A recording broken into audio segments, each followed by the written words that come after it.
Hey everyone, it's James Lindsay. This is the new Discourses Podcast, and today I want to talk about Bud Light, Anheuser-Busch, all of our corporations, Pride Month. Essentially what I want to talk about actually is the ESG cartel, the racketeering, I think a criminal racketeering scheme that's being run through ESG, but in particular with the so-called LGBTQ, and I'm going to try to strictly say so-called. Because I don't want there to be, it's not even a good way to put this. I'm trying to think of a better way to put it. The correct way to put it is queer activism or queer theory activism.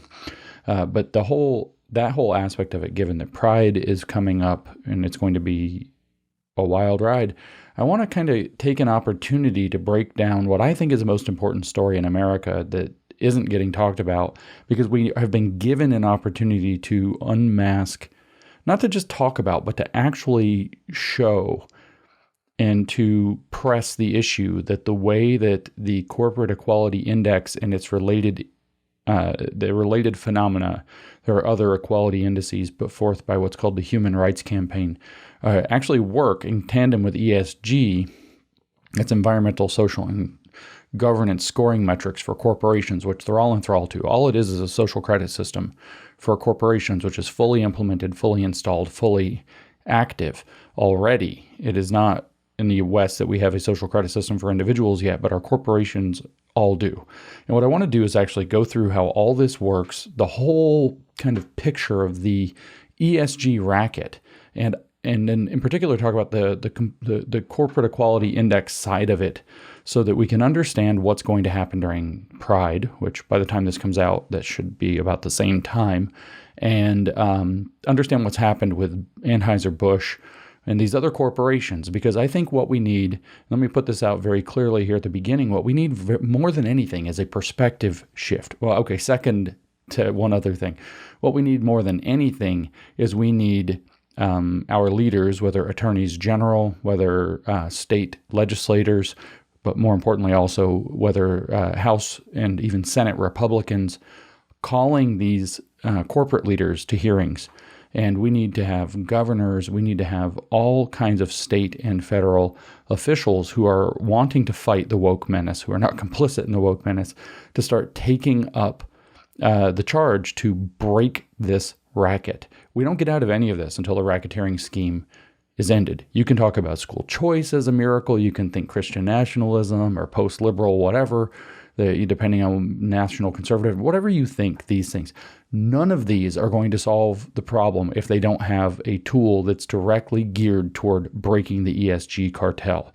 And the ESG cartel is not going to get broken by a cultural movement. Let me just tell you right now, the ESG cartel is going to get broken by taking deliberate anti-racketeering steps and antitrust action. And since we don't control the Department of Justice right now, that's going to be challenging. It's going to come down to attorneys general, to congressional hearings that force the issue, etc. So that's the most important thing. The second most important thing is that people need to be adopting a perspective shift, and it informs what I just said. What I just said about all of the stuff that needs to happen, the most important thing within that is that it has to come from a perspective shift.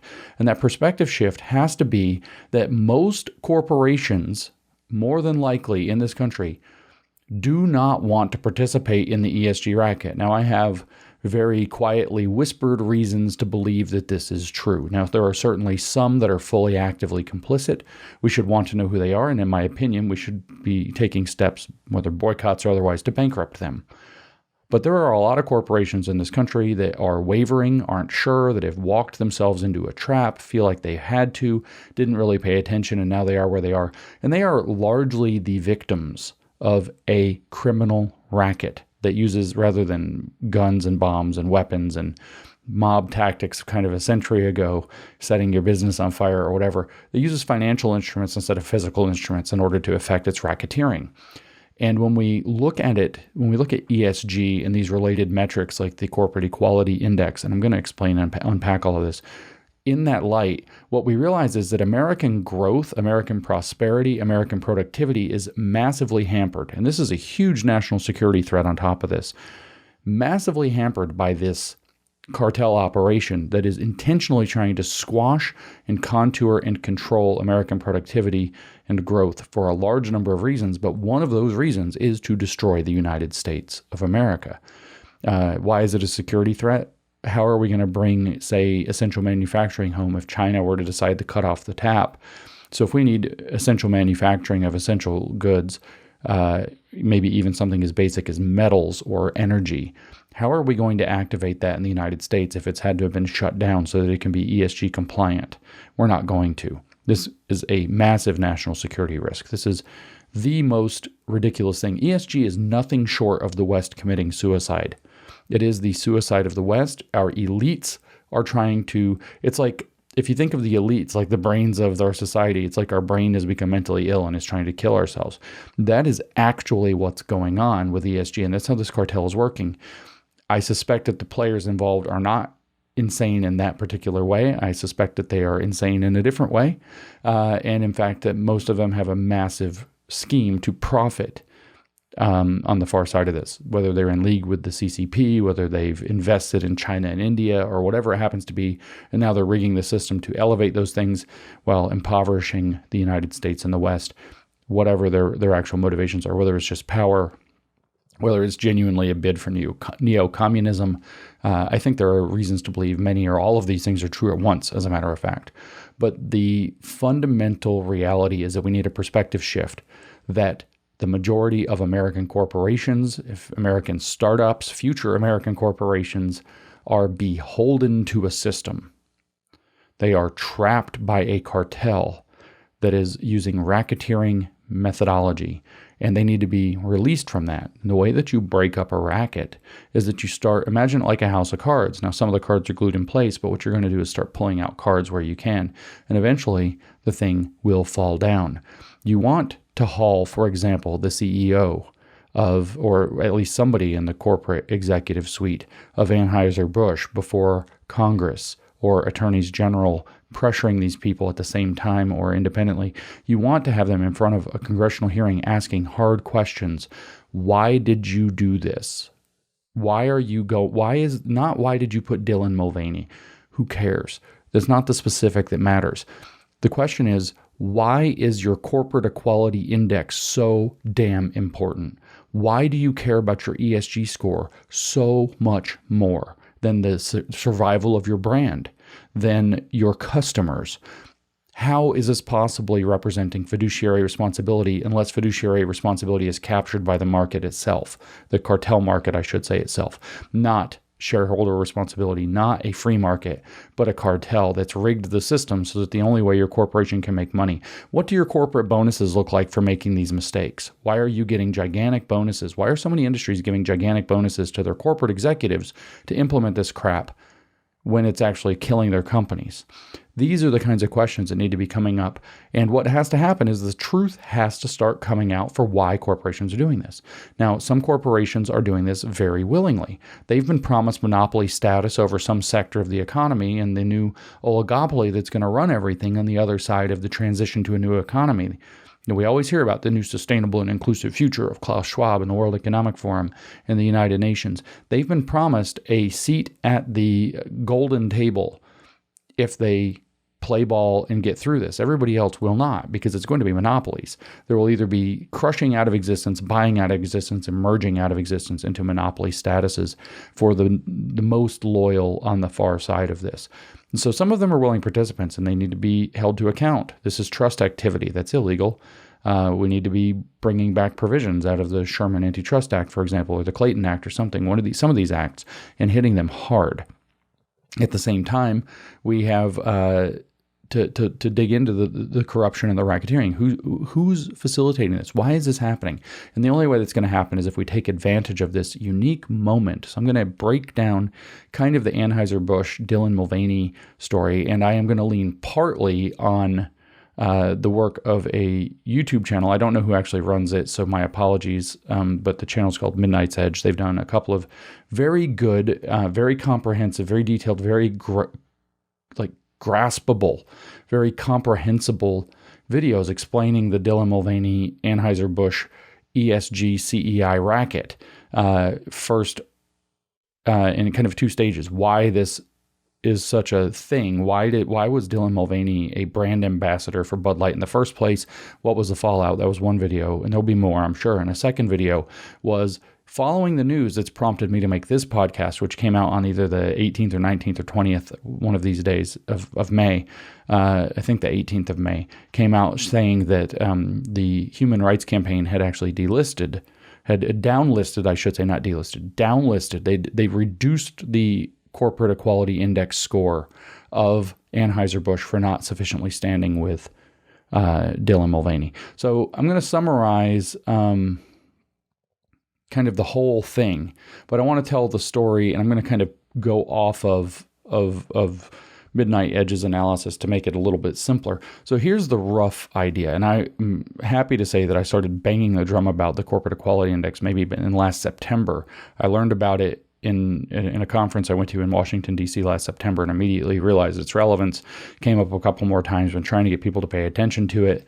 And now we have the moment of opportunity to seize and to force a lot of attention on it, because it is one, it's essentially like thinking like, the mob has different guys. They got Jimmy the Gun, they got, Billy the Backbreaker, whatever. They got Mean Gene. They got all the different guys and that do different things, right? And so the CEI is like one of those. It is like Jimmy the Gun. There are other tools as well, but we have this one. And so the way that the corporate equality index works and its relevance here. So the story of Dylan Mulvaney, I think, is well known. Dylan Mulvaney is not a relevant character to the story. In fact, he's a prop. He's probably being used. There might be very sinister and nefarious reasons deeper than just what I'm about to present. I'm not going to get into those, but I would suspect him as a potential candidate for what we might refer to as an Operation Trans Floyd event, which, by the way, to summarize very quickly, I don't really want to get into this. I would be very not surprised. That's the way I'll phrase this, that one of the goals is to get Dylan Mulvaney so hated that he gets bullied so much online that he commits suicide. And then we talk about trans-suicidal ideation, suicidality, and suicides as the primary reason why all of the gender-affirming care, et cetera, is so necessary, because now their big avatar that they propped up to failed. And I have very dark suspicions around that, but I can't prove any of it. I'm not claiming it. I would just keep an eye on it as a potential Operation Trans Floyd, if you know my lingo. I'm not going to break all that down. That's not what we're here for. But Dylan Mulvaney was obviously made a brand ambassador to support or to advertise for Bud Light, and this kind of now famously horrific business decision. And we've seen the marketing director for the brand to come out and explain that she wanted to try to. It doesn't mean anything, she says, if we don't have kind of a deeper purpose behind what we're doing. It's not just to try to increase sales of a beer or maintain customer base of a beer. What matters, she said, the only way it means something is if we're pursuing some higher agenda, like trying to make a more inclusive society, more inclusive workplace. So she's injected this kind of religious ambition into her job, which, P.S., is not in line with fiduciary responsibility at all. It is not Bud Light's interest to create meaningful blah, blah, blah. The shareholders, that is not their responsibility to shareholders, is to give them heartwarming moments of social progress. The duty they have to their shareholders is to return a profit, and this is not what happened, because people were very pissed about Dylan Mulvaney becoming the brand ambassador. I mean, very pissed. And the boycott was remarkably successful. We're talking, definitely in the 10 figures. I don't know if it hit 11 figures in damage. Their price their stock value got downlisted. They were then put between a rock and a hard place. Because here's how this works. Here's the part that Midnight Edge explains. There's other parts to the way ESG works. Because the reason behind this, and I immediately saw this, there was a little bit of attention. I ended up on a lot of shows over this. A lot of people started finally talking about it. When Dylan Mulvaney blew up as the brand ambassador and the Bud Light thing blew up, I said, listen, guys, do you not know why he's there? The reason is the Corporate Equality Index score. And the Corporate Equality Index score is everything for so many corporations. You do not have to be signed up for this with the Human Rights Campaign, but some 2,000 some odd companies are, or something like this. And there's a reason. Some almost 900 companies have a perfect score of 100 on their corporate equality index. And this might be the first time you've heard of the corporate equality index. You need to go look this up. It's so freaking central and important to why all of the crazy LGBT corporate stuff is happening. So the Human Rights Campaign used to be a gay civil rights organization. As usually happens, anything that's a civil rights organization will get, if it wasn't created explicitly by, will get co-opted eventually by communists who are going to turn it to their purposes. And that's exactly what's happened with the HRC. I don't know its origin stories. I don't know who was involved. I'm not going to say whether it was good or bad in its beginning. It was very famous. It's that blue thing with the yellow equal sign that was for gay rights, equality, which is not a communist program, but it could be used as a foil to get one further. But it started to take a lot of money from some big nonprofit organizations like the Open Society Foundation around 2006, 7, 8, 9, something around there. I think 8 is the actual year, but I don't recall. $20, $30 million at a pop, something like that. The way this usually works, by the way, is they give you the money, no strings are attached or very few, and then when you build a bunch of stuff and you get in debt, they come along and it's kind of a debt scam that you have a bunch of employees you don't want to lay off, and if you want another big grant, you're going to have to make some changes a few years later for the next installment. That's usually the way this works. I don't know the details of this one. I just know that this grant was given. And so at any rate, the Human Rights Campaign is now like, it's not about equality at all. It's all trans all the time. It's crazy. It's in fact legitimately gone off the woke deep end into the social construction of gender, sex, sexuality, the whole universe. It's no longer LGBTQ at all. It's just Q. It's just Q. Not even T. It's not even normal trans for whatever that is. It is just queer activism in the sense of queer Marxism or queer Gnostic activism. No differentiation anymore. That's all it is. It is a agitating, disrupting queer Marxist front group. That's all it is now. And so the Human Rights Campaign, since 2002, has been publishing this score called a Corporate Equality Index. And it scores corporations that are signed up for a score. Certain things happen when you have a score. It's a proxy for your ESG score. It gets you, pride of place or whatever in colleges for recruiting. It gives you all kinds of things. College admissions officers are very selective along having good CEI scores and telling students that you're a good place to work. If you don't have one, they probably will not promote you for, so the allegedly best, college is what it is these days, but the allegedly best employment candidates are only going to find out about places that have a 100 CEI, for example, because of the corruption involved in this. So anyways, there are all these categories. You have to have a non-discriminatory workplace and all these kind of non-discriminatory policies. Some of these are actually probably totally legit, just completely legit. Who cares? But you always have to have some of the positive good and banal mixed into your activism, or people are going to see that it's just an extortion racket, which is what the Corporate Equality Index is. It is the tool of an extortion racket. Remember, it is Jimmy the Gun coming saying that you have a nice corporation there, or actually you have a nice corporate line of credit there. It'd be a shame if anything happened to it. And so what happens is, to get this score, you have to have all these, kind of milquetoast things, non-discriminatory workplace, but then you also have to have kind of a positive and affirming workplace. You have to take active steps to make the workplace even more inclusive and belonging. You have to have deliberate hiring drives and so on. But then there's another section in the scoring where it's about visibility and what they call corporate responsibility or corporate social responsibility. What you have to actually do is proactively promote the ideology in the public. You have to use your brand to promote the queer Marxist agenda. You have to do visibility campaigns like with Dylan Mulvaney. So the instant I saw Dylan Mulvaney with a brand ambassador for, first of all, not just Bud Light, but also Nike and like 30 other brands back to back to back to back, including, wasn't it Tampax too? The dude doesn't need tampons, brothers and sisters. He just doesn't. There's a really simple reason for that. When I saw that this was happening, I was like, oh, they've made him one of the things that they go around and say, he's something you should be hiring as a brand ambassador for visibility points on your CEI. And then there's another section, a negative section on your CEI, where if you get in trouble or fall afoul of the activists anywhere, they can take points away, up to 25 of your 100. And so there's a carrot stick model to the way that the CEI or Corporate Equality Index scoring works. And so the basic deal for this is that it's not just that there's this list, like you've got to have this kind of hiring policy, you've got to have this kind of office policy, you have to have this kind of HR policy for dealing with conflict or hostile working environments, all of those kind of things that create sort of the twisted civil rights regime that biases things while not being on the wrong side of the law. So far, anyway, under the bad jurisprudence of things like Griggs versus Duke Power and so on. But there are also specific lists of positive demands that are made. And often with the CEI, it is quite explicit that you have to do very activist things on behalf of HRC, Human Rights Campaign, queer Marxist agendas. Is it just putting things into your advertisements and your promos and whatever else to increase visibility? They may come along if you're an airline and say you need to give free airplane tickets to activists who are going to fly to different Pride events this summer.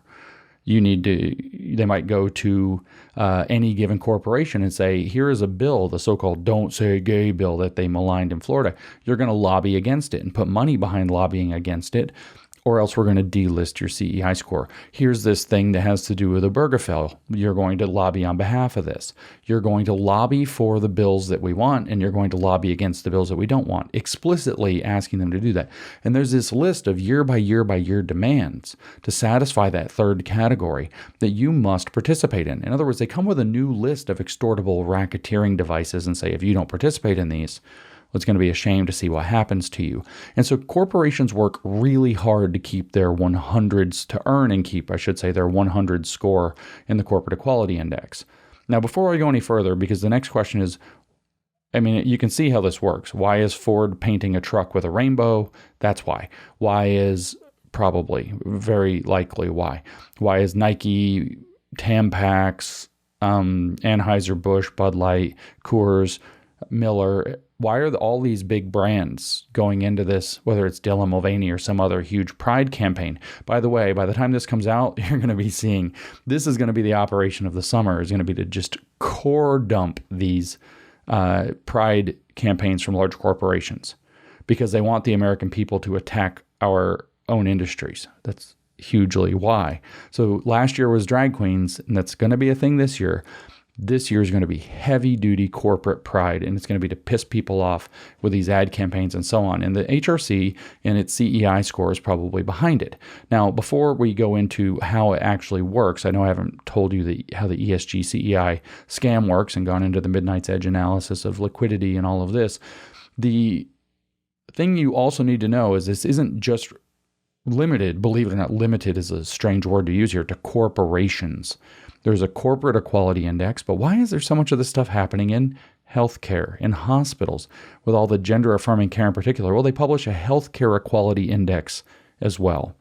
And so if your hospital's not participating in sufficient amounts of gender-affirming blah, blah, blah, you're going to have a bad HEI. It's not just a Corporate Equality Index, there's a Healthcare Equality Index. You following me? So Aaron Sabarium at Free Beacon, the Washington Free Beacon, did a nice expose of the Healthcare Equality Index and how that's actually driving decisions in the pharmaceutical industry and the hospital industry and the medical industry across the board that leans us into designing and declaring and accepting things that are actually in line with the queer Marxist agenda as dictated by the Human Rights Campaign explicitly as standards of care and standard protocols. So this kind of Lysenkoist corruption in the queer dimension, if I will, of medicine is largely driven, maybe not wholly driven, in fact, definitely not wholly driven, but largely driven, at least in the financial end of things, from their reliance on their Healthcare Equality Index score as assigned by the Human Rights Campaign. But we don't stop there. There's another one that's called the Municipal Equality Index that does this for cities and counties and other municipalities. So why does Miami have a gay police car painted up in a rainbow? Now you have an idea why. Because they're having to do things to promote visibility and inclusion and acceptance in their community. And these kinds of things are the things that are demanded. Now, I do know what happens with corporations if they don't participate in this. I don't know what happens with a municipality. I don't know what do they do. I don't know if they fund. I don't know why yet. cities and counties are sucked in by this. I don't know if there are campaigns against politicians that'll be funded. I don't know what that score does yet.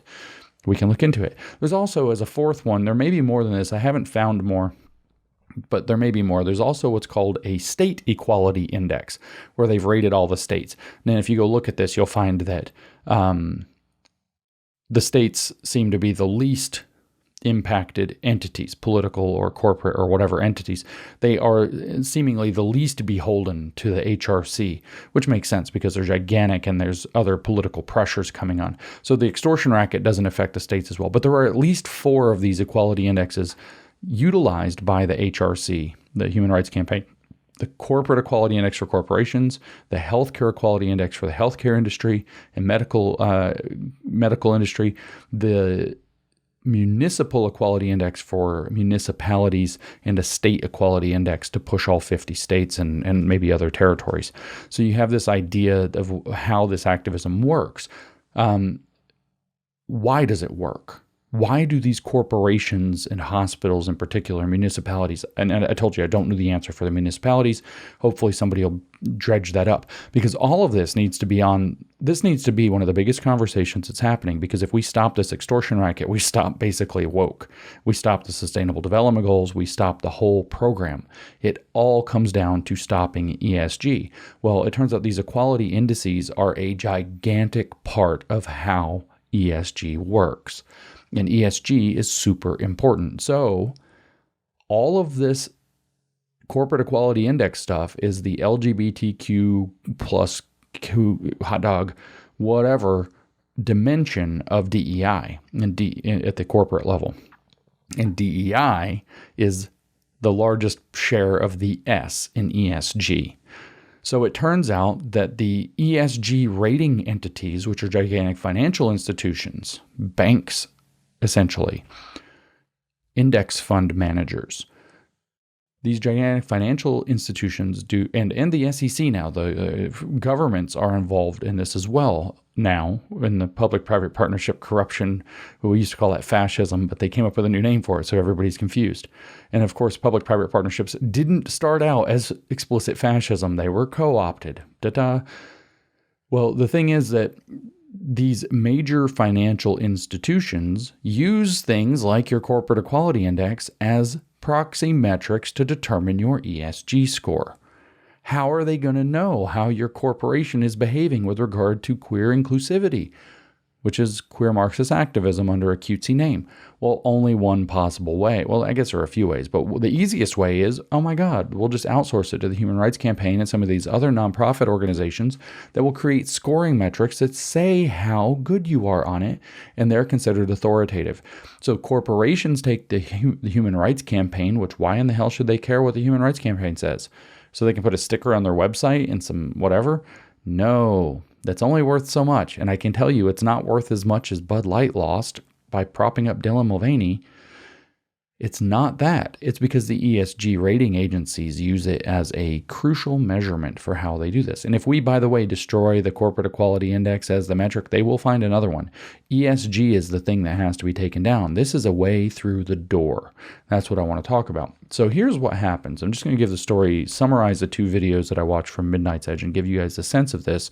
And so the short version of this is, and there are multiple dimensions of how ESG works, and I want to go through them all, but I want to give you the one that Midnight's Edge summarizes first. It's not comprehensive, actually. It's very, very good.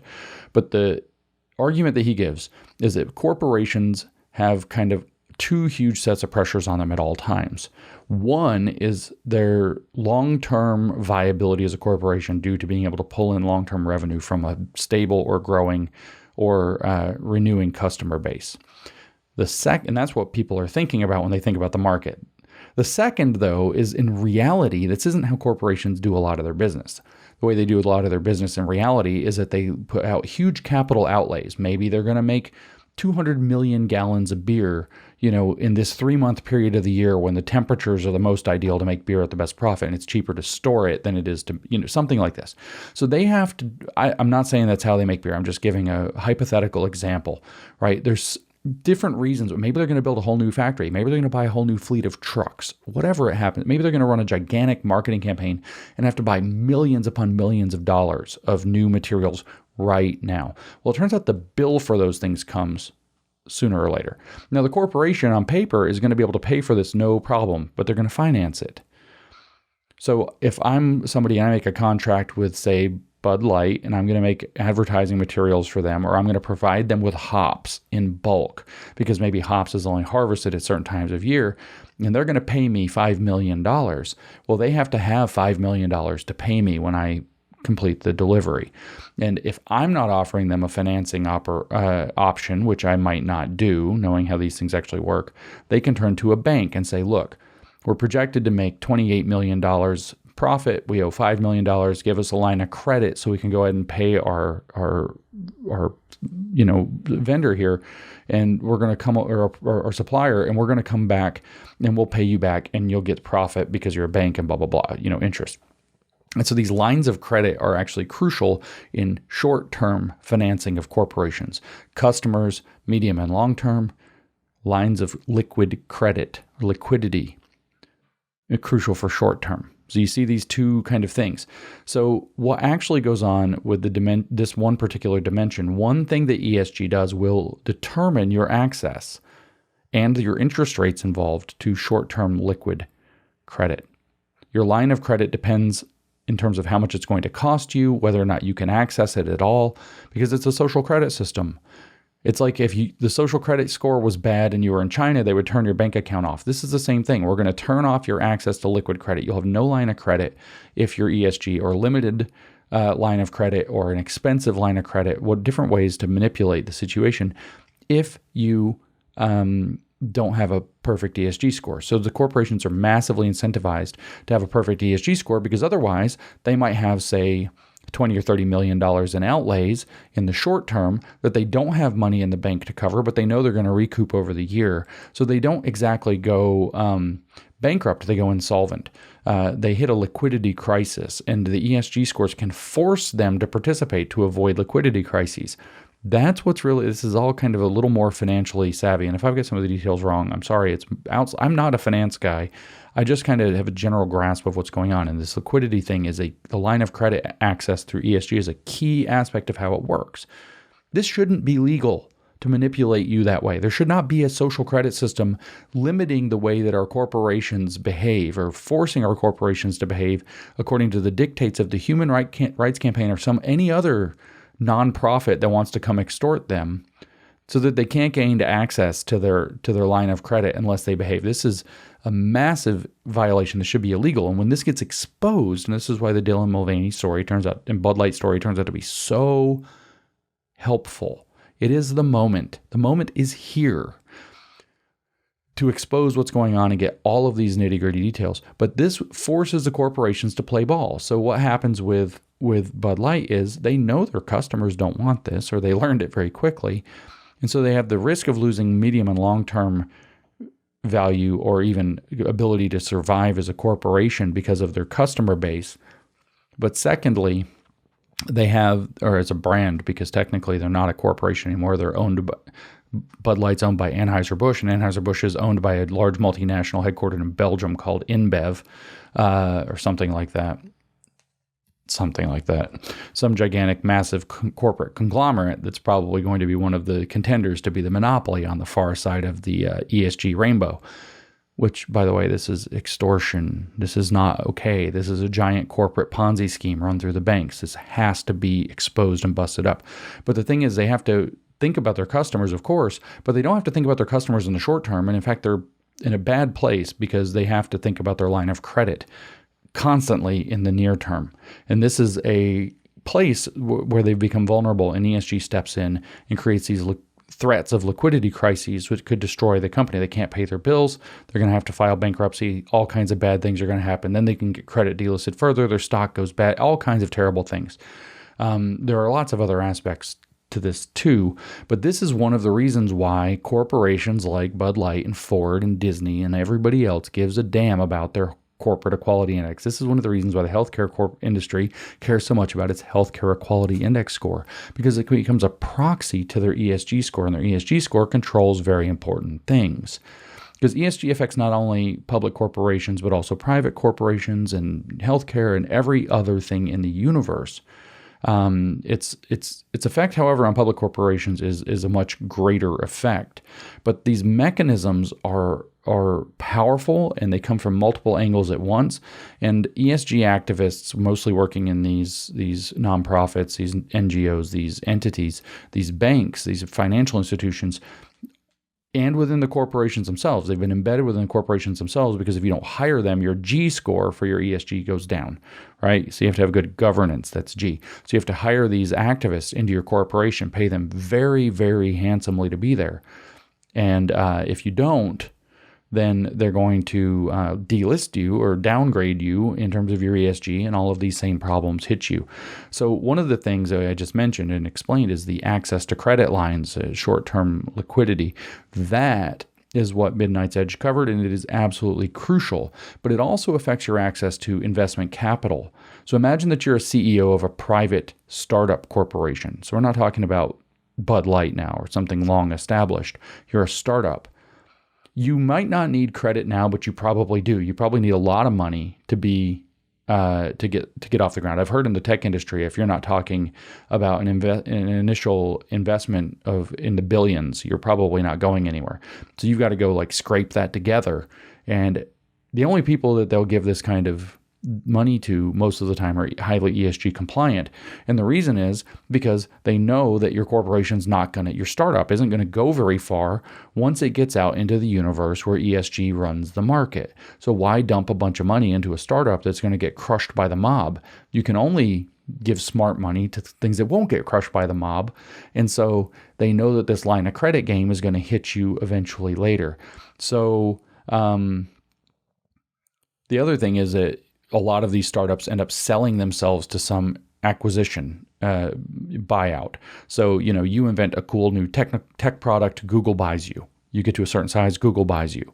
Okay, so venture capitalists and large financial organizations are going to send the message to your company that fewer and fewer people are going to be interested in buying. Just like there'll be fewer students willing to come work for you when they graduate because your CEI is bad, because they've been brainwashed not to do that, and the schools won't advertise you and won't put you, give you not even just pride of place, they won't give you any place unless you have 100 CEI on campus. They won't recommend you to anybody. Same thing, venture capitalists, large financial organizations are sending also a message that, by the way, your corporation, if it can survive in the environment and in the high seas of the economy that's run by the ESG pirates, if it can even survive on its own, nobody's going to buy it.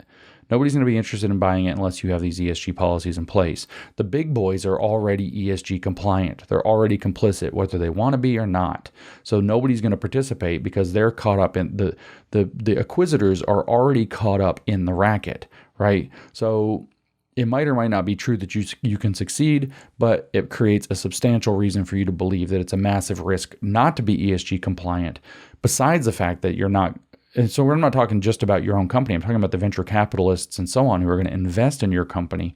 If you're not compliant, you're kind of a bad risk, and who wants to take those risks?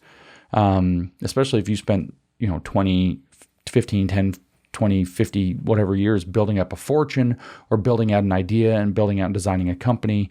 And one of these days you want to retire, your company is, even if it's successful, you can't go anywhere. You've jeopardized all your chances by not playing the game. And they know that. There's also the ever-present threat that they'll bring all these kind of weird civil rights lawsuits. And it doesn't really matter if you win them. They're expensive. They're a pain in the ass. They get super bad PR. We know how they all know how the corporate press is going to treat them. XYZ Corporation has lawsuit for, anti-LGBT or racist, blah, blah, blah. You'll have somebody like Jesse Jackson on TV, like you did with Google, saying you're not hiring enough diverse employees. In a sense, mafia stuff. So it'd be a terrible shame if these lawsuits came and something happened to your company. And ESG is all baked through the media, baked through all of these other entities that are going to back that up and at least create the public perception, if not the problem with litigation. But our civil rights law is all kind of cooked with this too.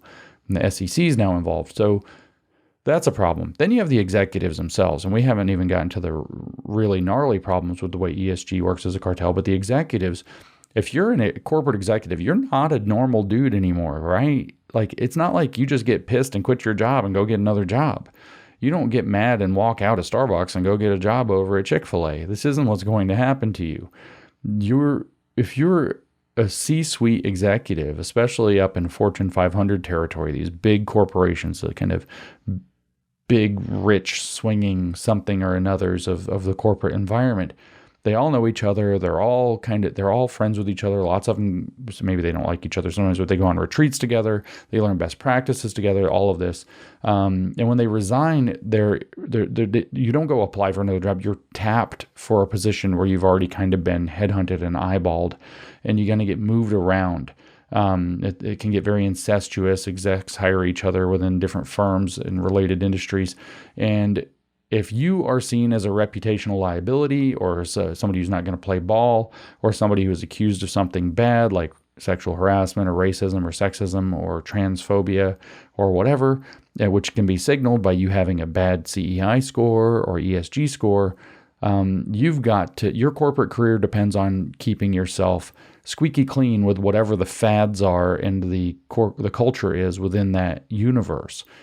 So those are some heavy-duty pressures that are put onto you to play the ESG game. Plus, they've cooked, I don't exactly know how this works, but you see the story again and again and again come out in the news that corporate executives are giving themselves gigantic bonuses for being ESG compliant, and they lose bonuses for not being that. So if you make your corporation more inclusive, for some reason, you might get like a giant 30% bonus. The executives are, through some mechanism or another, that would be fun to find out what that is, to get that laid out on the table, able to give themselves large bonuses for this.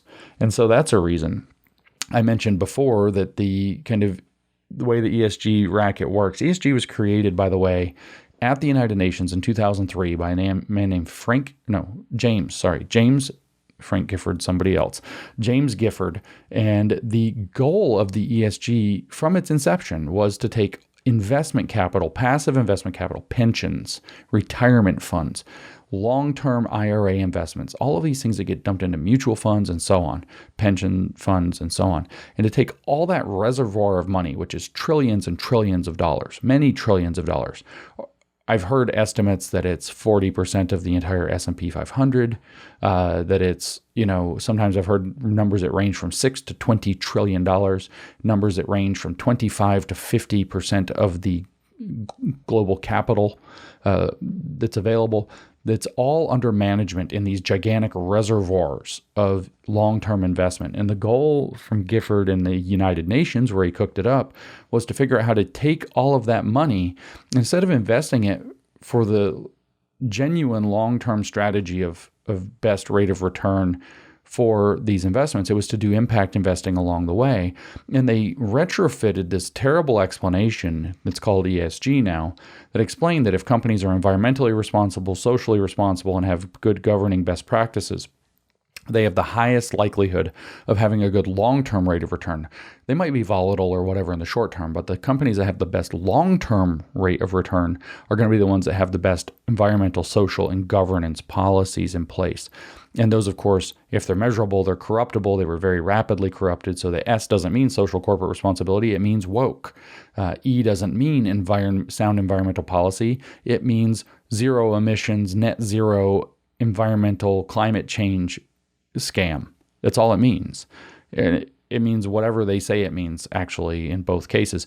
Governance does include some actual best practices, but it doesn't have to. It includes other things like hiring these commissars, ESG managers, DEI officers, sustainability officers, to make sure that the political ideology is being enforced and implemented. It also requires you, and this is a very key thing, to hire kind of hand-picked people for the corporate board. Not just the C-suite, but the corporate board behind it, the board of directors, is largely made up through shareholder voting. Well, it turns out that these huge capital investors have under management lots and lots and lots and lots of money, so that they, by proxy, own maybe 20, 30, 40 plus % of the shares of a lot of very large corporations. So they have a lot of say. They also can just make it a requirement for your G score. Your board has to have at least one woman, at least one LGBTQ, at least one racial minority. And if you don't have these things, and by the way, here's a list of recommendations for who they should be, and maybe just hire this person. And if you don't have those, then we're going to not give you a good G score on your governance. That's why these things are happening. But if that doesn't work, they might have 40% of the votes for determining who the next board member is. So they can leverage that in as well. That also gives them having that much control over that many. Now, notice they don't own these assets. Other people own these assets, but they're managing them, so they own them by proxy. It's proxy ownership of large percentages of the shares of most of the companies on the Fortune 500. Actually, it literally is about 40% of the S&P 500 is under management by proxy ownership of these people. BlackRock, Vanguard, State Street, maybe Goldman Sachs, some of these largest investment firms, BlackRock and Vanguard kind of being the big two. I think when we add in State Street, we're getting to that 40% number, the three biggest. So if you own 40% of, or managing, proxy own 40% of a company's stock, it doesn't matter really how you own it. You can threaten not just to delist it in terms of ESG, you can actually threaten to sell large amounts of it. They won't always do this because it drops the price and they can play games, but the individuals involved can then buy some of those shares at a discount, of course. So there's lots of insider trading, corruption opportunities for the architects of this as well. But at the same time, what they can do is they can threaten to crater the stock value while delisting you at the same time, or downlisting you at the same time, creating a crisis in your stock value that's going to get all kinds of people doubting and maybe cause a run off of your stock and damage your financial prospects and your access to everything, and create a downward spiral and, in a sense, become Jimmy the Gun and whack a corporation the size of Coca-Cola. That's not easily done, but they've manipulated the investment capital market, the pension funds, to be able to create that power. And this is a very dangerous thing. Of course, that also, having this level of power, gives you lots of access to talking to governments, like the United States government, which allegedly said that BlackRock constituted an informal fourth branch of our government some years ago. Larry Fink, as the CEO, always kind of present in there. These are the ways that this all works. Now, Larry Fink very famously said that, and he's, of course, on the executive board of the World Economic Forum as well, but Larry Fink famously said that markets don't like freedom. They like control. They want coerced command economies. And so that's the direction. That's how he thinks about markets. That's how he thinks about what he's doing with getting involved with government, getting involved with these funds to control the behaviors to force, he said, the behaviors of the entities involved. And so this is kind of the game. So now that's why they care about this. The point is that the ESG cartel has tremendous power over the corporations. They can lay out a social credit score called their ESG score. They can use things like the Corporate Equality Index as a proxy for scoring part of that, for part of their S scoring, or even, depending on who they have to hire or whatever, part of their G scoring. And then they can use it to leverage the companies in a racketeering cartel scam. Okay, so this is why the corporations care that much. Then the liquidity thing is not a small deal. And this is where we come back to the Dylan Mulvaney story and why this is a moment. And so if you've been kind of asleep and you kind of already knew all this or whatever, or if you're going to send a piece to your lawmakers and they kind of already know this, or an attorney general, this is the part you clip and send starting now. The summary of the story, real quick: Bud Light, as Anheuser-Busch, as InBev, brings in probably for raising corporate equality index scoring purposes and ESG scoring purposes, brings in Dylan Mulvaney as a brand ambassador. People become angry, gigantic boycott, billions of dollars lost, big problem, brand irreparably damaged for all intents and purposes. Customers demanding an apology. Now, here's what happened. They want an apology, the customers are not coming back, probably some of them ever, but a lot of them won't consider it until after there's a full public apology for this whole debacle, an explanation for the whole debacle, and a thoroughgoing public distancing from Dylan Mulvaney and the entire ad campaign and everybody associated with it being fired, et cetera, these kind of things. But Bud Light or Anheuser-Busch can't do that, because if they do, then their ESG score will drop, their all of these other mechanisms will come into play. They may have board members that are already sympathetic who won't let it happen anyway. The CEO's bonus probably depends on it, so it's not going to happen anyway. These are corruptions, by the way. But also their access to a line of credit is going to be threatened or become much more expensive, maybe even cut off, because that's how social credit systems work. Bad social credit score, no line of credit, no access to your money. And so this becomes a gigantic problem. So they can't back off, but they can't not back off. And this is the double bind. Midnight's Edge explained it very well if you've been keeping up. And so they, of course, waffled and did the middle, and nobody's happy. Customers were not satisfied with this explanation, and neither were the ESG rating entities. As a matter of fact, the Human Rights Campaign came out on the 18th or 19th, whatever it was, of May, and said, listen, Anheuser-Busch missed a key opportunity to stand up for Dylan Mulvaney, so we have downlisted. We have taken CEI points away. They no longer have a 100 CEI score. We've taken their points away. They have now signaled, they've put Anheuser-Busch on notice, if you will. They've now signaled to Anheuser-Busch and every other corporation, FAFO, fuck around and find out what the mafia is going to do to you if you don't play ball exactly the way we say. So Bud Light had to choose between completely alienating its customer base and going out of business, or pissing off the mob racketeering group and probably hitting a bankruptcy crisis and maybe going out of business. And they chose to somehow try to do both at the same time. And they managed, in the process of trying to not lose too many customers that they need for long-term, medium and long-term success, they managed to piss off the CEI scoring entity. The Human Rights Campaign got downgraded, lost their perfect score. They're going to get all the repercussions of that, and they're going to work so hard to make sure it doesn't happen again, to recover those points now, unless they defect, which, if we play their cards right, we could get them to defect. And that's the crucial part of the story, and that's why it forces a perspective shift. The crucial part of the story is that this series of events that just happened because of the Bud Light Dylan Mulvaney debacle has given clear, virtually incontrovertible proof that what we're dealing with is a racketeering social credit score system on our corporations, which means, and this is a perspective shift, our corporations are not all necessarily screwing us over. They are in practice, but that doesn't mean they want to. There are a lot of reasons why people are caught up in this ESG, or corporations are caught up in this ESG situation now. Some of them are willing participants. They're eager participants. They've been promised and see the prize, which is to become a monopoly on the far side of the economic transition to the new economy of sustainable and inclusive future, or whatever this looks like, the neo-communist, enviro-fascist future that the ESG score, Sustainable Development Goals Agenda 2030, as it's called, is demanding. So they're complicit.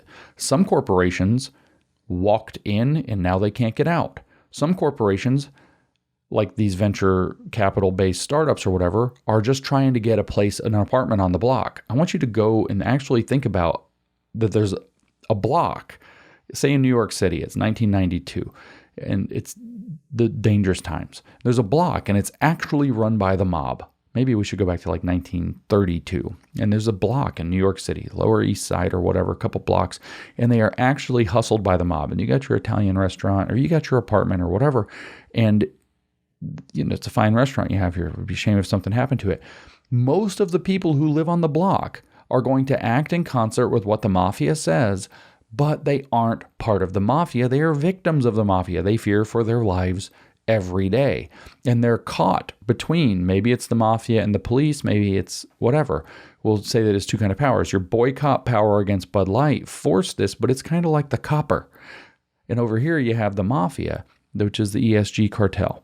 Okay, so you have these two, and the typical corporation is a victim of this. And of course they're going to do what the mob says, because the cops aren't providing them with any assurance of protection.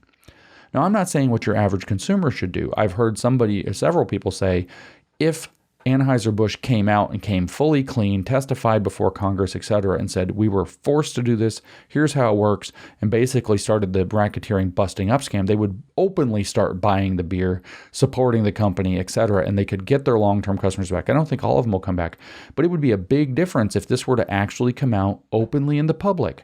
A lot of corporations are going to find a lot more support than they think at this moment if this racket starts getting broken up. We were forced into it. We were forced into it. We don't want to do it. We have the receipts. Here's how we can prove it. Here's how it works. Here's what we were promised. Here's what we were threatened with. Here's why we participate. And start to get this whole scam out into the open so that probably prosecution, but certainly whatever racketeering, busting up cartel, antitrust activity can start to come to the surface and take care of the problem, which is what's actually got to happen. So this is that moment. Because by forcing Bud Light to do something, we'll assume that they were forced to, maybe even hiring that marketing manager, who was a disaster, and whoever many else on their team, because their G-score depends on those hires, by the way. Their G-score depends on those hires. And so does their CEI if those people fall anywhere in the so-called pantheon of LGBTQ plus IA gods. Okay, so if they were forced to do this thing was massively harmful, clearly violated fiduciary responsibility. This is a very irresponsible act, except it wasn't because they were forced to do so by a cartel. And then the cartel punished them for trying to do the best that they could with the sticky situation that it put them in. You have all you need to go on the attack and start asking all the questions that expose this as cartel behavior. The opportunity is here. It is now. It's visible. The whole story is there. Any corporation that wants to start stepping up and coming clean, corporate executives in any of these places that have hired some of these people who have made these campaigns, and let me tell you yet again, as you will see by the time this is coming out, Pride being what it's going to be this year, we're going to see a lot of them. We're going to see a lot of angry consumers. We're going to see a lot of angry Americans and Westerners pissed off, not understanding why their brands are doing this. And I'm telling you, some of the brands, and I can't name any because I don't know which ones, are very willing participants. Some of them are kind of low information going along people, but a lot of them are very nervous. They're doubting, and they understand that they're trapped by a cartel, and they maybe have thought that all along, and they need a way out. What we need to be doing, and I've been saying this for about a year now, is we need to start figuring out ways to architect, whether it's through working with attorneys general, whether it's through working with lawmakers, whether it's through congressional hearings. We need to start architecting a way to create a protection for the corporations that are going to come clean on this. This includes having public awareness campaigns of how the ESG racket works, which is the main reason I'm recording this podcast for most normal people out there, so that you realize that if these corporations that come out and start busting up the racket, whatever they are, they probably deserve our support. They are not cowards in most cases, because being a coward against the mob is kind of what you have to do. I get it. It'd be great if they were braver and would stand up. That's not real in this kind of an environment. We operate in an ESG cartel market, not a free market. If you are applying the demands and pressures of a free market and expecting people to act within it when they're not in it, you're not going to get that. Now, this isn't a hopeless situation. There is very likely criminal activity at the bottom of this, or something that can be easily classified as criminal activity, or some of both. And this actually is the kind of thing that can be stopped by people who want to stop it, who are in the positions of power, that have the ability to stop it. And again, congressional hearings, attorney general action, etc., is a good place to start. But it's also imperative for us average folk out there to realize, if, say, Bud Light were to strike out, and they're going to have to do some work, but make it clear that they're trying to overthrow this racket and taking their last chance, we should probably support them. We need that perspective shift. And that perspective shift, again, is very, very simple and straightforward. Our corporations, thus American productivity, American prosperity, the future of America and our economy is all being held hostage by a, I think, criminal racketeering scam that is operated not through weapons, but through financial instruments. There might be other real blackmails and real threats against body or person or whatever involved as well that are certainly already criminal, and it'd be interesting if those were to make their way out. Of course, protection is necessary. Having a complicit federal government doesn't make this any easier. What can you do with a complicit federal government? Well, obviously, the more exposure there is, the more pressure there is for the government to do it, and the more illegitimate everything looks when they don't. So that's still got value to press and press and press and press in that direction and not stop pressing in that direction. But this perspective shift that's offered to us by the actions of the Corporate Equality Index, or the Human Rights Campaign and its Corporate Equality Index, with regard to the Bud Light saga involving Dylan Mulvaney, and in fact, the key point being that they downlisted their score, they pulled their score, they dropped their score, and thus downlisted their ESG rating, as their stock is also stock security or whatever it's called. I don't know. I'm not a finance guy. The value of their stock has also been downlisted. Their quality of their stock has been downlisted because of the damage done by the boycott. What we find is, though, that's the part that's relevant. The part, and I'm talking about it like an idiot because I'm not into stocks and finance and all that. If you know what I'm talking about. If you don't know, I don't know either. So, but you know that I'm right in general, even if I'm not right in the details. The details are not what matter for communicating the concept. They're what matter for working at the nitty-gritties.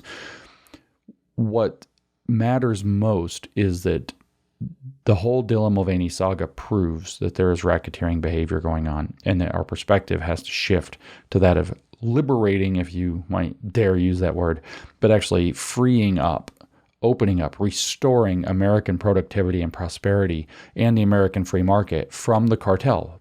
This event, this series of events with Bud Light, including the boycott, so pat yourselves on the back if you participated. More boycotts might help in other corporations. They probably will sometimes and not other times. They're not the main thing. The boycott succeeded. The boycott, it revealed that we are dealing with cartel racketeering behavior that needs to get stopped. Again, antitrust, fiduciary responsibility. We see why corporations are failing and just have failed fiduciary responsibility. In other words, now the corporation can be sued and the buck can be passed. And so there are operations that can now start to take place. So we must seize this moment. We must talk more about the Corporate Equality Index, Healthcare Equality Index, Municipal Equality Index, State Equality Index. That's just the LGBTQ plus hot dog emoji domain of this. There are other domains of this as well. There's going to be these for race. There are going to be these for all manner, several of them, I'm sure. All kinds of equality indices that run the entire grifty social justice operation on our corporations and railroad them into participating. They're going to be environmental activist organizations that are doing the same thing. Anything, we start figuring out where these operative scores are that tie back to the ESG score, and we start to see how illegitimate ESG is and how the whole cartel works, and then we can start dismantling it. And we need to free up our companies. We free a few companies or get some companies willing to start trying to free themselves and talk, and we start changing the entire landscape fast. So big perspective shift. Our corporations are held hostage. Not all of them, and we don't know for sure which ones, but the ones that are held hostage deserve our help the way we would help hostages of a mob or a mafia or a cartel. And that's what I wanted to communicate about ESG, how it works. I also, by the way, so one last takeaway, if you've listened all the way through this, if you're not talking about these equality indices and whatever looking for what these other scores are in other domains, we're all missing the point. We must, when we see this corporate behavior, we should immediately be saying Corporate Equality Index. We should immediately be bringing the tool to the surface so that people can see it. That thing should be if you were mad about CRT 2 or 3 years ago, and maybe you're still mad and it became like the big enemy, another real big enemy right now should be these Corporate Equality Index, Healthcare Equality Index, blah, blah, blah, all tied back to ESG scoring. And so put that in your head. So when you see these events, you start wondering, how are they, and instead of why is Ford screwing America over, the question might be, why, as a matter of fact, and maybe Ford is bad, I don't know, but well, let's assume it's not. Why is Ford Motor Company screwing America over is the reaction that they want out of you. But the reaction you should be having is, who's forcing Ford to do this. Ford wouldn't do this. Who's forcing them to do this? And what do we do about it? How do we help protect Ford? Or I'm not even going to say the D one in Florida and California because we don't trust them that much. But it rhymes with Pisney. I don't know about that one. But Anheuser-Busch, etc., these kind of solidly American brands, why are they doing this? It needs to come to the surface. Is it the CCP? Is it just the ESG? Is it some of both? What's going on? So put that at the front of our thought when we see these things happen, and we're going to see so much of it during Pride. I can virtually guarantee it. So just have that in the back of your head. Every time you see it, repeat it. People don't understand stuff until you repeat it again and again and again. And a lot of people repeat it, and a lot of articles start coming out. And CEI needs to become, or Corporate Equality Index need to be, and ESG need to be the new things that every time you see this corporate woke behavior or environmental nonsense behavior, you say, this is why, and we need to get our corporations out of the scam.